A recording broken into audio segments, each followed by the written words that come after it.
రెండవ లైన్. మరియు యెహోవానగు నేనే ఘనమైన చెట్టును నీచమైన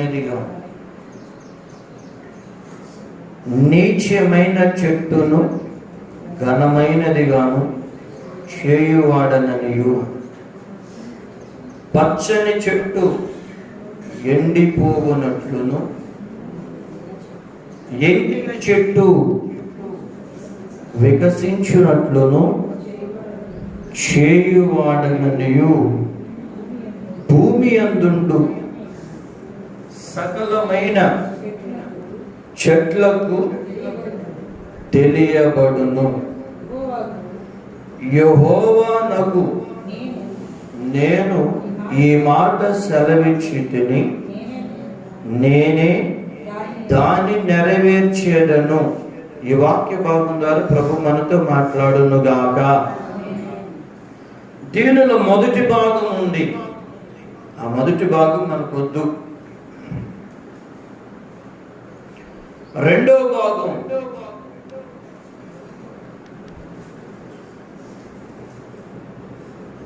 నీచమైన చెట్టును ఘనమైనదిగాను,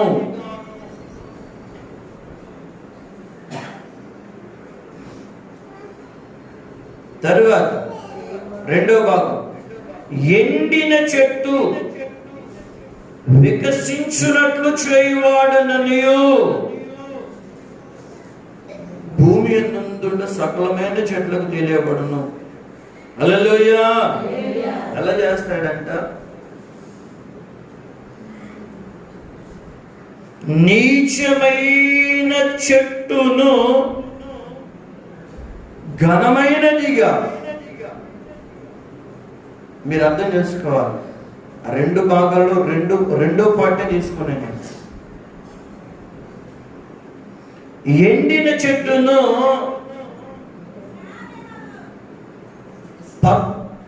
ఎట్లా వికసించేటట్లుగా చేయవాడని నేనే అని యెహోవా సెలవిస్తున్నాడు. తలలెత్తి హల్లెలూయా. మనం బాగా గమనించాం. చెట్టు చెట్టు చెట్టు అని పరిశుద్ధ గ్రంథంలో ఆయా భాగాలలో చెట్టును దేంతో పోల్చి మాట్లాడాడు ప్రభు అంటే చెప్పండి? మనుషులతో పోల్చి మాట్లాడాడు. ఉదాహరణకి ఇదిగో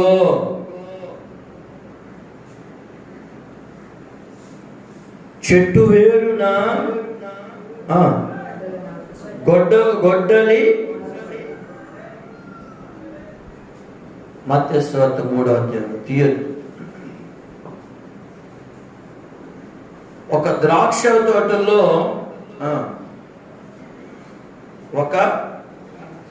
చెప్పండి అంజూరు చెట్టు నాటాడంట.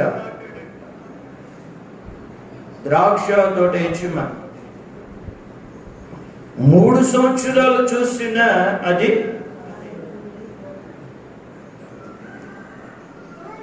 ఫలానికి రాలేదని, ఈ చెట్టు వల్ల ఈ నేల వ్యర్థమైపోవాలి, నేను తీసే అని చెప్తే తోటమాలి వేడుకున్నట్లుగా మనం చూస్తాం. అంటే ఆయా భాగాలలో ఆయా సందర్భాలలో ఇంకా న్యాయాధిపతుల్లో గమనించిన ఆయా సందర్భాలు మనం గమనించిన చెట్లను దేంతో పోల్చి ప్రభు మాట్లాడంటే చెప్పండి? మనుష్యులతో పోల్చి మాట్లాడాడు.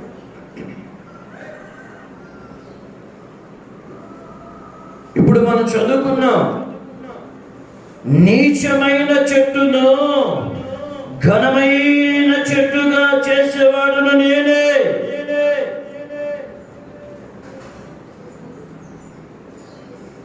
ఎండిన చెట్టును కలకలలాడేటట్లుగా వికసించేటట్లుగా ఒక ఫలభరితమైన చెట్టుగా చేయవాడును నేనే అంటున్నాడు సృష్టికర్త అయిన దేవుడు.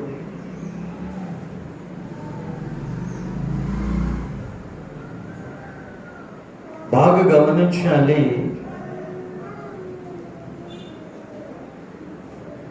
చెట్టు బాగా ఎదగాలంటే, చెట్టు ఎండిపోకుండా పచ్చగా ఉండాలంటే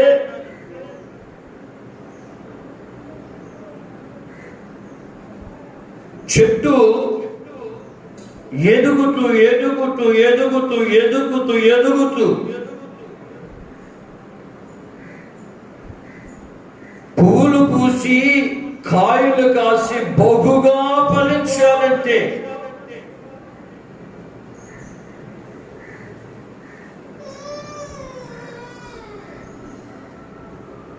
అది ఎదుగుతూ ఉన్న కొద్దీ అది బాగా ఎదగాలంటే వేర్లు ఏమవ్వాలి చెప్పండి? వేర్లు ఏమవుతాయి? లోపలికి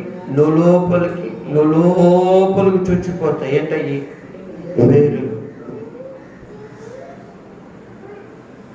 ఆ లోపలికి వేర్లు పోతా ఉంటాయా, చొచ్చుకుంటాయా? ఆ చెట్టు వేర్లకి, ఆ చెట్టు మొదటి భాగమున దానికి కావలసినంత నీరు, తడుపు, ఎరువు అవసరం. సాధారణంగా ఏదైనా 1-2 చెట్లు ఉన్నాయి అనుకో, దాన్ని మనం తోట అంటామా? ఏంటమ్మా తరలించారు? తోట అంటామా? ఒక 10 చెట్లు 20 చెట్లు అలా ఎక్కువగా ఉన్నాయంటే దాన్ని ఏమంటాం? తోట. అదే తోట అయినప్పటికీ కూడా ప్రైజ్లో దేవుని వాక్యం సెలవిస్తూ ఉంది, నీచమైన చెట్టును ఘనమైనదిగా,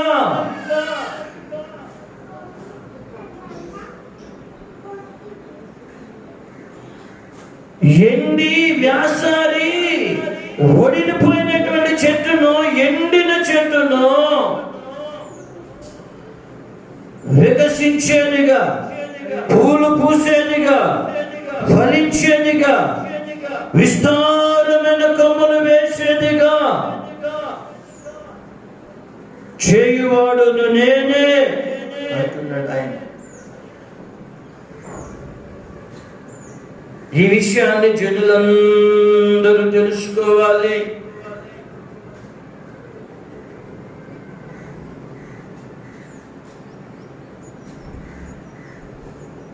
భూమి యందు సకలమైన చెట్లకు తెలియబడును, అంటే మనుషులకు తెలియబడును. హల్లెలూయా, హల్లెలూయా.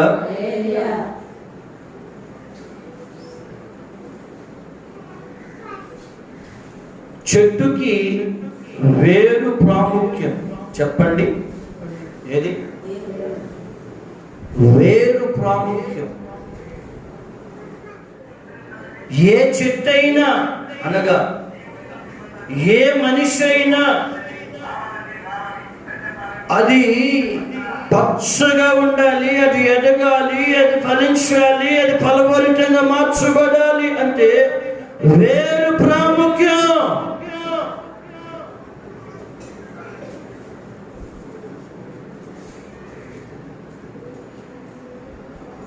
అంటే అర్థం ఏంటి? నీ ఆత్మ సంబంధమైన జీవితంలో, నీ స్పిరిచువల్ లైఫ్ లో కాలక్రమేణా కలకలలాడుతూ దేవుని సంతోషాన్ని అనుభవిస్తూ దేవునిలో ఎదుగుతూ ఆత్మ సంబంధమైన ఫలములు కనబడుతూ శ్రేష్టమైన నానా విధమైన ఫలములు కలిగి నువ్వు ఉండాలంటే, నీ కొమ్ములు వ్యాపించాలంటే, నువ్వు విస్తరించాలంటే, అన్ని కోణాలలో ఆశీర్వదించబడాలి అని అంటే ఆ చెట్టుకి వేరు ప్రాముఖ్యమైనది. వేరు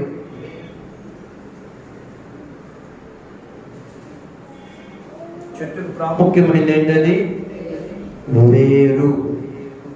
ఆ వేరే కనుక లేదనుకో చెట్టు ఎదగటం కష్టం, ఫలించడం కష్టం, ఫలభరితంగా ఉండటం, విస్తరించడం, కొమ్మలు వ్యాపించటం, ఫలాలు ఇవ్వటం కష్టం. కనుక వేరు ప్రాముఖ్యమైనది. ప్రకటన గ్రంథం వేరు చిన్నగా ఒక 4 మాటలు చూపించినది. ప్రకటన గ్రంథం 5వ అధ్యాయము వేరు ముఖ్యం కదా. 5వ అధ్యాయం 5వ 7వ వచనము, ఇదిగో దావీదుకు చిగురైన యోధా గోత్రపు సింహము 7 ముద్రలను తీసి ఆ గ్రంథమును విప్పుటకై జయము పొందినని నాతో చెప్పాను. చాలు. ఏమన్నా అక్కడ పరిశీలించారా? ఆ పెద్దలలో ఒకడు 7వ వచనము, ఇదిగో దావీదుకు చెప్పండి చిగురైన. ఎవరికి చిగురైన? చెప్పండి అమ్మా, స్వరమెత్తండి. ఎవరికి? దావీదుకు చిగురైన. చిగురైన అన్న దగ్గర ఏముంది? చిగురైన దగ్గర చెప్పండి అమ్మా. ఒక అంక ఉంది, ఒక అంక ఉంది, చూసారా? చిగురైన. దావీదుకు చిగురైన ఒక అంక ఉంది. చిగురైన అంటే ఫుట్బాల్ ఒకటి ఇచ్చాడు కదా, కింద ఒకటికి ఏముంది చూడండి, వేరైన. ఏముంది?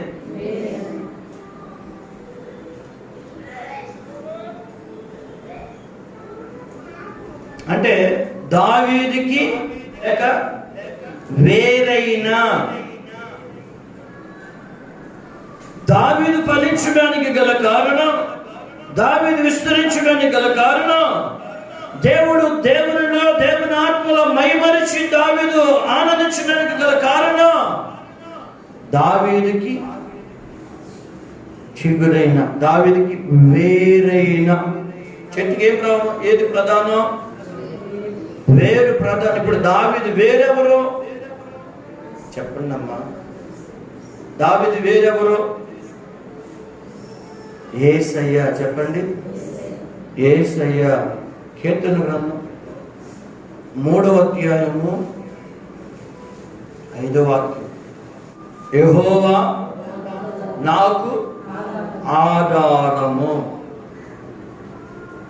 మీరు ఇంటికి చాలా పరిశుద్ధ గ్రంథంలో కీర్తనలో చాలా మాటలు ఉన్నాయి. దావీదు దేవుడు ఆధారంగా చేసుకున్న మాటలు. ఆయన క్షేమాధారం అంటాడు, ఆయన పోషణాధారం అంటాడు, ఆయన రక్షణాధారం అంటాడు. దావీదుకి ఆధారం ఎవరు చెప్పండి? యేసయ్య. హల్లెలూయా, హల్లెలూయా. ఇప్పుడు దావీదు చిగురైన, దావీదు ఫలింపైన, దావీదు ఆశీర్వాదమైన, దావీదు విస్తరణైన, ఇదంతా ఎవరై ఉన్నారంటే దావీదు యొక్క వేరైన. అర్థమవుతుందండి? నాకు ఆధారమైన అన్నాడు.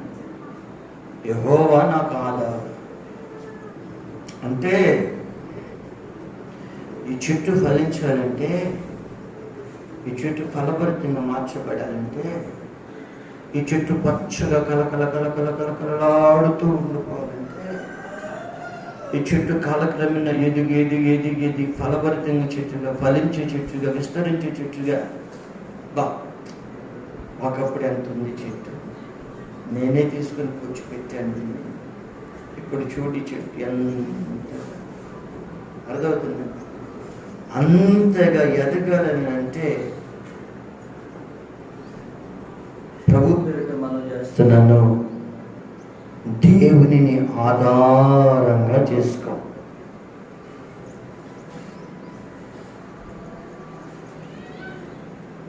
ఏ వేరు ఇది? ఆధారమైన వేరు. ఏ వేరు? ఆధారమైన వేరు. యేసయ్యే నీ ప్రతి విషయంలో ఆధారం అవ్వాలి. యేసయ్యే నీ ప్రతి ప్రయత్నంలో ఆధారమై నడుచుకోవాలి. యేసయ్యని ఆధారంగా చేసుకున్నావా? చెప్పండి. ఆయన ఆధారంగా చేసుకుంటే చెట్టు ఎప్పుడు కూడా ఎలా ఉంటుంది? కలకలలాడుతూనే ఉంటుంది.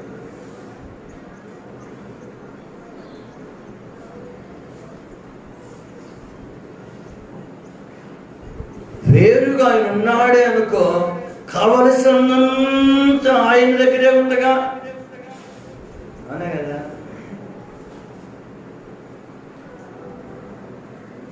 ఈరోజు నీ ఆధారం ఎవరు? నీ ఆధారం ఎవరు?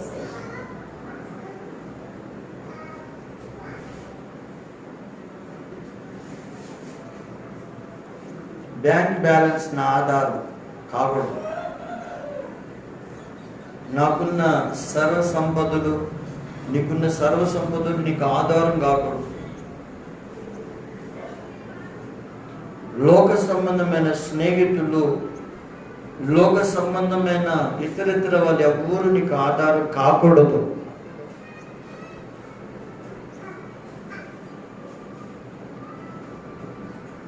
నీ రక్త సంబంధం నీకు ఆధారం కాకూడదు.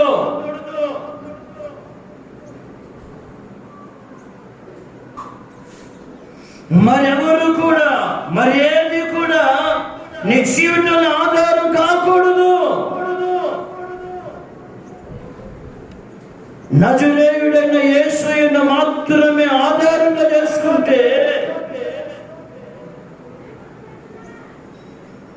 ప్రియమైన దేవుని బిడ్డలాగా అన్ని కోణాల్లో కూడా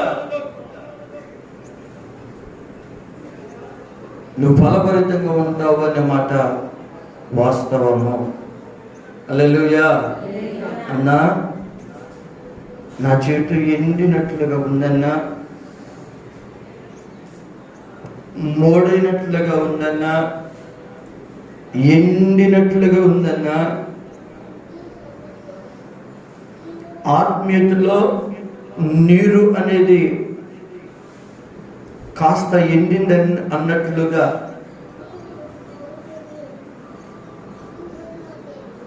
ఇదిగో నీచమైనవి, ఇంకా ఆయా విషయాలలో నీచమైనవి, తుచ్చమైనవి అభిలాషలు నన్ను వెంటాడుతున్నాయి అన్నా.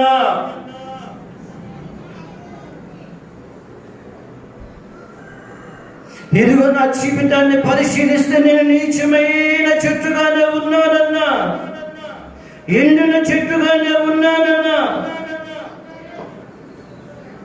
ఆశీర్వాదంలే,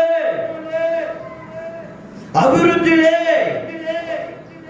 ఎదుగుదలలే, ఫలింపులే, ఫలభరితమైన జీవితాన్ని కనిపించుటలే అంటూ నీ మాటలు వింటూ ఉన్నావేమో. కానీ నా యేసయ్య నీతోనే మాట్లాడుతున్న మాట, ఎండిన చెట్టుని ఫలభరితమైనటువంటి చెట్టుగా, చిగురించే చెట్టుగా, హల్లెలూయా హల్లెలూయా, నీచమైన చెట్టుని ఘనమైన చెట్టుగా చేయబోతున్నాడు, ఘనమైన చెట్టుగా చేయబోతున్నాడు.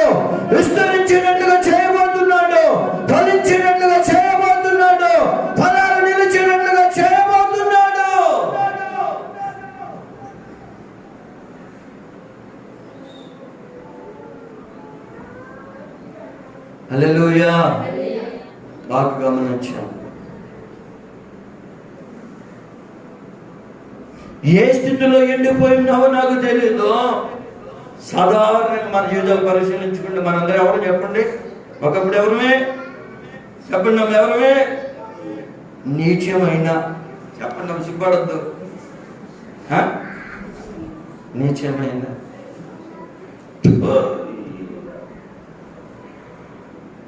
అని కదా.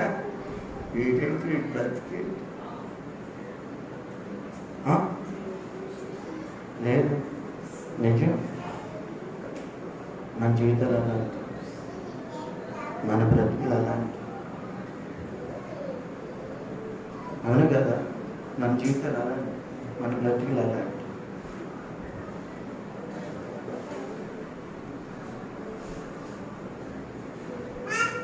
మనం ఏం చేస్తాం? అదే డిగ్నిటీ, అదే హోండా, అదే పేరు అవును కదా.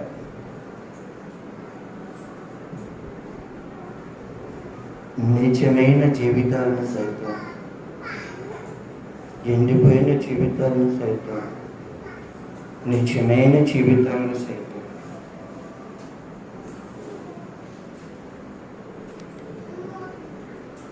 అసలు నీచమైన జీవితాలు, ఎందుకు పనికిరాని జీవితాలు, విలువలేని జీవితాలను సైతం నీ జీవితంలో యేసుని ఆధారంగా చేసుకుంటే, రోగపీడితు అయ్యావా, బలహీనతలు వేధిస్తున్నావా, యేసుని ఆధారంగా చేసుకుంటే, సమస్యలు వేధిస్తున్నాయా, కన్నీళ్ళ మధ్య కాపురం చేస్తున్నావా, యేసుని ఆధారంగా చేసుకుంటే, ఏ విషయంలో నేను కృంగిపోతూ ఉన్నావా, యేసుని ఆధారంగా చేసుకుని చూడు.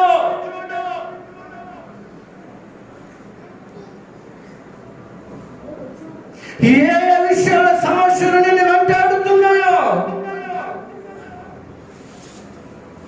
ఏ విషయాల ఎండిన స్థితి నిన్ను బలహీనపరుస్తుందో, యేసుని ఆధారంగా చేసుకుంటే నీచమైన నీ జీవితాన్ని, పనికిరాని నీ జీవితాన్ని, పాడైపోయిన నీ జీవితాన్ని యేసయ్య ఇప్పుడు నీతో మాట్లాడుతున్న మాట, ఘనమైన జీవితంగా నేను చేయబోతున్నాను, శ్రేష్టమైన జీవితంగా చేయబోతున్నాను, ఫలించే జీవితంగా చేయబోతున్నాను, ఫలభరితమైన జీవితంగా చేయబోతున్నాను, ఆశీర్వదించబడిన జీవితంగా చేయబోతున్నాను, ఒక శ్రేష్టమైన జీవితంగా నేనే నీ జీవితాన్ని చేయబోతున్నాను.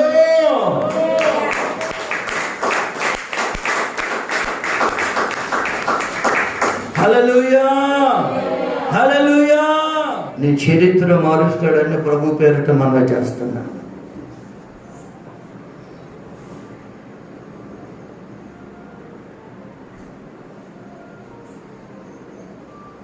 దేవుని నామానికి మహిమ కలుగును గాక. ఇక కొన్ని వేర్లు ఉన్నాయి, నేను చెప్పను, కానీ ఎబ్రీ పత్రులు ఎక్కడెక్కడ అవే నేను వచ్చాను. కానీ హల్లెలూయా, హల్లెలూయా, చేతులెత్తి హల్లెలూయా, హల్లెలూయా. ఆత్మీయ జీవితంలో చిగురు నువ్వు చూచుదువు గాక, ఆత్మీయ జీవితంలో ఫలము నువ్వు చూచుదువు గాక, ఫలాలు నువ్వు చూచుదువు గాక, ఫలాలు నిలిచి ఉండును గాక. యేసయ్యని ఆధారంగా చేసుకుంటే చాలా, అసలు చెట్టుకి అనగా మనకు జీవం పోసేది ఎవరు? నేను గొర్రెలకు జీవము కలుగ చేయుటకును, అది సమృద్ధిగా కలుగ చేయుటకును వచ్చి తినను.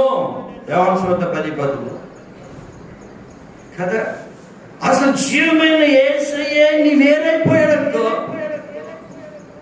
యేసయ్య నీ పునాది అయిపోయాడనుకో, యేసయ్య నీ సర్వస్వం అయిపోయాడనుకో, యేసయ్య నీ ప్రార్థన జీవితం అయిపోయాడనుకో,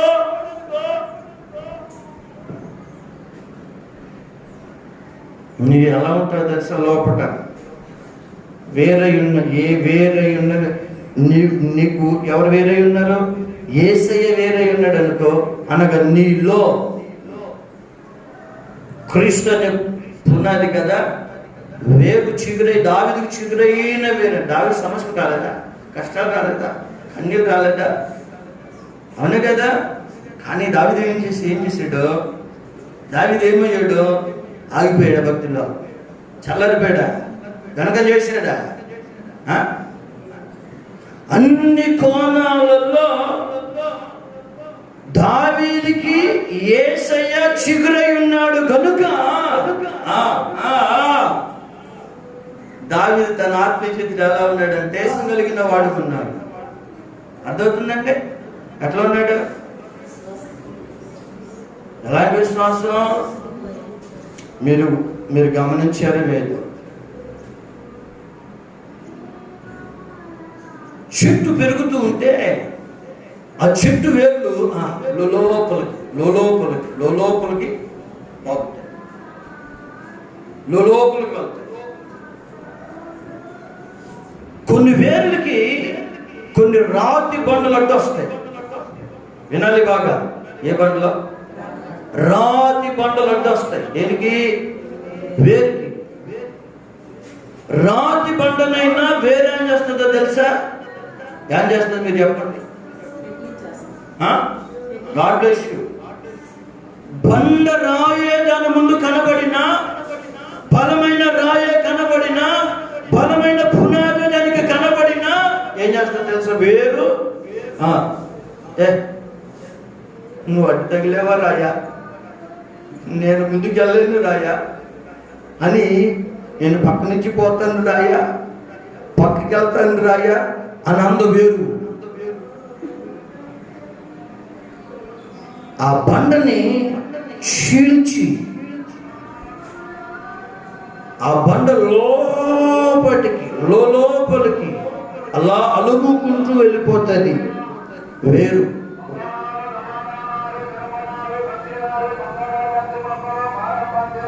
హల్లెలూయా. రాయి అడ్డొచ్చింది అని ఆగిపోదు వేరు. అడ్డొచ్చింది అని ఆగిపోదు వేరు. అక్కడితో నేను పక్షులు పోటాలే, నీ దారిలో ఎందుకులే, మరో దారి వెతుక్కుంటాలే, పక్కకుండా పోతాలే అని అనుకోదు వేరు. బాగా గమనించాలి. అంటే నీ భక్తి జీవితంలో యేసయ్యే నీకు వేరుగా ఉన్నాడనుకో, ఏ సమస్యలు వచ్చింది, ఏ కష్టాలు వచ్చింది, ఏ నిందలు వచ్చినా, ఏ అవమానాలు వచ్చినా దేవునికి స్తోత్రం, దూసుకుపోయే వేరుగా యేసయ్య నీకుండును గాక. అర్థమవుతుందంటే దూసుకుపోయే వేరుగా నువ్వు ఉంటావు. ఆయన వేరుగా ఉన్నాడు అనుకో, ఆ ఏరేమవుతుంది? దూసుకుపోతానే ఉంటుంది. నువ్వేమవుతావు? ఎదుగుతానే ఉంటావు.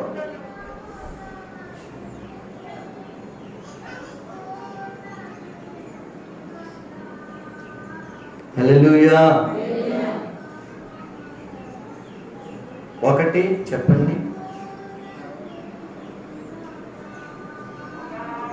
తల్లి వేరు అని చెప్పండి. తల్లి వేరు అంటే అది ప్రధానమైన వేరు. ఆ ప్రధానమైన వేరుగా యేసయ్య నీకు నాకుండును గాక.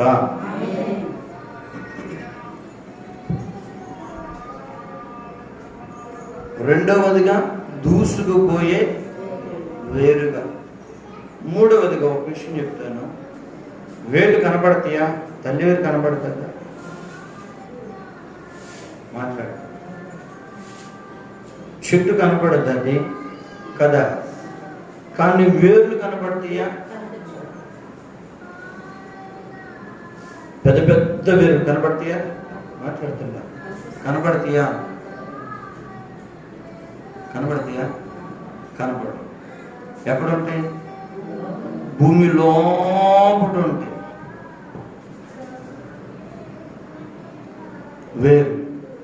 అంటే నీనా భక్తి జీవితంలో ఇప్పుడు ఇప్పుడేంటో నేను అనకూడదు కానీ మాట, మా పాస్టర్లు కూడా చాలా చోట్ల మా పాస్టర్ గారు కూడా మొదలెట్టారు. నీ కుడి చేతి ఇచ్చేది ఎడం చేతికి కూడా తెలియకూడదు అని దేవుని వాక్యం సెలవిస్తుంటే, లాక్డౌన్ అని మరి పేరు కోసం చేస్తున్నారు, హృదయపూర్వకంగా చేస్తున్నారు, ఏమో మనకైతే తెలియదు. దేవుని స్తోత్రం. దేవుడు వారిని ఆశీర్వదించిన గాక. 10 మందికి పులిహార ప్యాకెట్లు ఇచ్చిన, రైస్ ఇచ్చిన, కూరగాయలు ఇచ్చిన, అందరూ ఉన్నారు, లైన్లో ఉన్నారా? నేను కూడా అక్కడి నుంచి ఉంటా. ఏంటిది మాట్లాడరేకమ్మా. మళ్ళీ ఇచ్చినవన్నీ చేతిలో పట్టుకుని నుంచి నిలబడే వీళ్ళందరూ రండి అందరూ కనపడుతున్నారా? నేను కుడి చేతి ఇచ్చేది ఎడం చేతి కూడా తెలియకూడదని దేవుడు అంటున్నాడు. నీ ఆశీర్వాదాలు అప్పుడే పోగొట్టుకుంటావు అంటున్నాడు. నేను బలిపెట్టి ముందు చెప్తున్నా. హల్లెలూయా. ఫోటోలు అవసరమా? చెప్పండి అమ్మా, ఫోటోలు అవసరమా? వేరేమవ్వాలి? నువ్వేమవ్వాలి? యేసయ్య ఉన్నటువంటి నువ్వు కంటికి కనిపించకూడదు ఏం చేసినా. అవును కదా? మా పాస్టర్ గారండి నేను ఇచ్చాను చెప్పాలి, మీరు చెప్పాలి, నలుగురిలో చెప్పాలి, నన్ను పొగడాలి, నేను కనపడాలి. ఈ ఇబ్బంది మనకు లేదు. 4వదిగా, వేరు లోపలికి వెళ్తుందా? చెట్టు ఫలిస్తుందా? చెట్టు పైకి వస్తుందా? చెట్టు పైకి రావడానికి గల కారణం ఏంటి? చెట్టు ఎదగడానికి గల కారణం ఏంటి? చెప్పండి అమ్మా. కలకలలాడడానికి గల కారణం ఏంటి? పచ్చగా ఉండడానికి గల కారణం ఏంటంటే, ఆ వేరు ఏం చేస్తుందంటే, వేర్లు ఏం చేస్తాయంటే భూసారాన్ని పీల్చుకొని, ఎరువేస్తే ఎరువును పటిష్టంగా పట్టుకొని, ఎరువు యొక్క బలాన్ని పట్టుకొని తడుపు వస్తూ ఉంటే ఆ నీరును కాస్త పీల్చుకుని అంతకంతకు చెట్టు ఏం చేస్తుందంటే ఎదుగుతుంది, ఫలిస్తుంది. హల్లెలూయా. బాగా గమనించు. ఫలాలు ఫలించినట్టు చెట్టు ఫలాలు తింటా ఏంటన్నా? చెట్టు ఫలించింది, ఫలాలు ఉన్నాయి. ఫలాలు ఎవరి కొరకు ఫలించింది?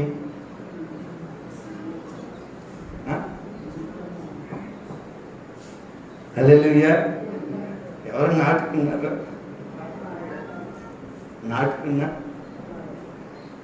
దానికి నీరు పోస్తున్నా, ఎరువు వేస్తున్నా,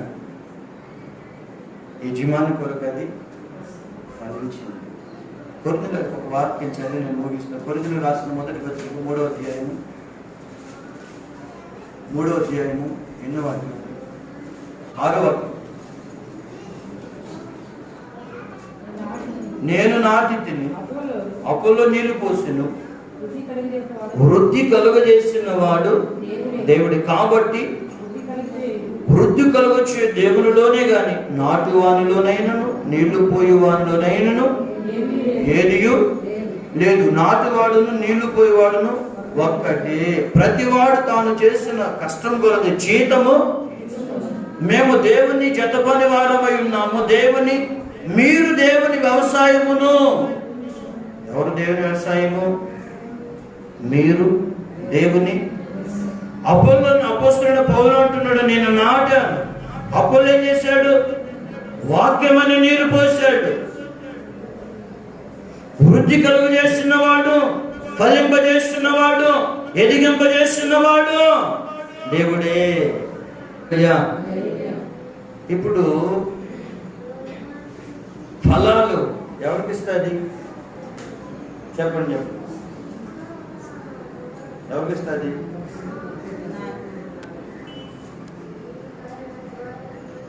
సాధారణంగా మనం ఏం చేస్తాం? యేసయ్య మీ పరిశుద్ధ గ్రంథాన్ని పరిశీలించండి. యేసయ్య ఎక్కడ ప్రార్థన చేస్తున్నా, ఏమని ప్రార్థన చేశాడు? యేసయ్య నావన్నీ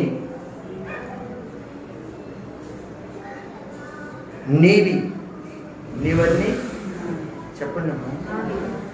చేశాడా ప్రార్థన? నీవన్నీ నావి, నావన్నీ నీవి. మనమేమంటాం? యేసయ్యా నీవన్నీ నాయి, నావన్నీ నాయే.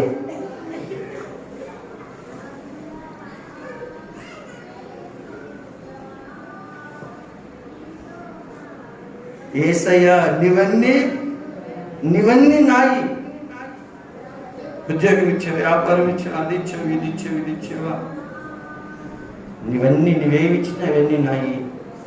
నీవన్నీ నావి, నాయన్నీ కూడా నాయే.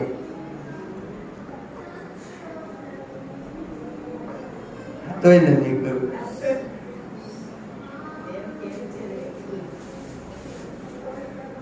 హల్లెలూయా. నేను రూఢికి చెప్తున్నా, అపోస్తున్న పౌలు చెప్పిన మాట చెతకట్టి నేను చెప్తున్నా. మీ యొద్ద ఏది ఆశించి నేను ఈ మాట చెప్పట్లా. నేను బలిపీఠం గురించి చెప్తున్నా. అమ్మా పరిస్థితి బాగాలేదమ్మా చెప్పాను మీకు ఎవరికైనా? ఎంత లాభం ఎదురైనా చెప్పాను ఎవరికైనా? మోకరించి ప్రార్థన చేస్తున్నాను అందువరకే. అమ్మ నా పరిస్థితి బాగాలేదమ్మా, కుటుంబ పరిస్థితి బాగాలేదు, మీ అవసరం ఉందమ్మా ఎవరైనా చెప్పినా చెప్తే చేయొచ్చు. హల్లెలూయా. ప్రభు పేరిట మనం చేస్తున్నాను. కానీ అపోస్తున్న పౌలు అన్నాడు, నేను ఏది ఆశించి ఈ విషయాన్ని మీకు చెప్పలేదు. కొంచెముగా విత్తువాడు కొంచెముగా పంట పోయింది, సమృద్ధిగా విత్తువాడు సమృద్ధిగా అని ఈ విషయమే చెప్పుచున్నాను. లేఖనాన్ని గమనిస్తే ప్రతి సేవకుడు ఖచ్చితంగా దశభాగం చేయాలి. సంఖ్యాకాండం 18వ అధ్యాయము 25-26 వాక్యాలు.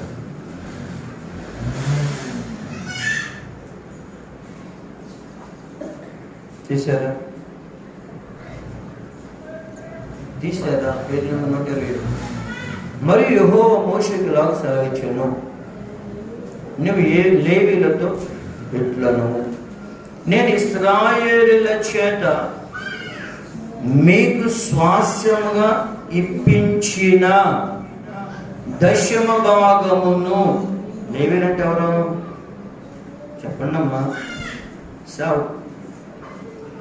నేను ఇశ్రాయేలీయుల చేత మీకు స్వాస్యముగా ఇప్పించిన దశమ భాగమును మీరు వారి యొద్ద పుచ్చుకొనినప్పుడు మీరు దానిలో అనగా ఆ దశమ భాగమును యెహోవాకు ప్రతిష్టార్పణముగా చెల్లింపవలెను.